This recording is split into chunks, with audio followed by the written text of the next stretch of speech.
Doctor कोणाची कस्टमरची last word म्हणजे काय, तुम्ही डॉक्टरला भेटायला गेला, डॉक्टर म्हणतो sir good morning sir, I am Santosh Pandey, this company first floor, second floor, third floor. Doctor काय म्हणतो, चले जाओ. तुम्ही म्हणता ओके थँक्यू सर, बरोबर ना. आपण म्हणतो थँक्यू, आणि डॉक्टर काही बोलत पण नाही, तुम्ही आपलं काय करता, बंद करता, चलो. अशा घटना घडलीत का नाही? 100% ना. हे जनरल एम आर आहात तुम्ही, अभिनंदन, नाईस, ओके. म्हणजे तुम्ही मान्य केले की तुम्ही जनरल एम आर. आता थोडं स्मार्ट एम आरच्या स्टेजला पुढे जावं. काय की बाबा काही डॉक्टर लोकांना तुम्ही भेटायला गेल्यानंतर डॉक्टर काय म्हणतात की पुढे वेळेस ऑर्डर देतो म्हणतात का नाही, किंवा तुम्हाला काही छोटी मोठी ऑर्डर पण मिळते, त्यात बदल वाद नाही केला शक्य.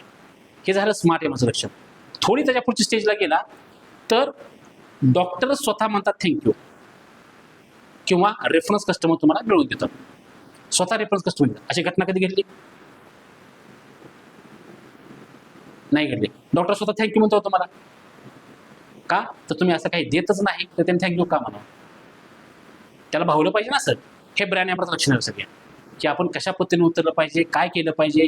डॉक्टर स्वतःहून तुम्हाला सर सारे दिवसातून कमीत कमी लक्षात घ्या, एखादा दुसरा ते डॉक्टर तुम्हाला थँक्यू म्हटलं पाहिजे. मी म्हणतोय 15-15 डॉक्टर तुम्हाला हो म्हणून अजिबात नाही, पण एका दुसरा डॉक्टर तुम्हाला थँक्यू यार, तू आला फार बरं वाटलं. हा माइंडसेट डोक्यात घेऊन कामकाज करा. या रेग्युलरमध्ये कामकाज करू नका, नाहीतर तुम्ही एम आर होऊन आयुष्यभर जनरल एम आर म्हणून राहाल. जनरल म्हणजे साधा एम आर. आपल्या थोडंसं स्मार्ट एम आरच्या पद्धतीने जावं, त्याच्या थोडं पुढच्या स्टेजला ब्रँड एम आरच्या पद्धतीने कामकाज करा. ग्रोथ आपलीच आहे, यश आपलं जाईल, अशा याच्याबद्दल फोकस केला पाहिजे बस, की आपण कुठल्या पद्धतीने उतरलं पाहिजे, काय केलं पाहिजे. ओके.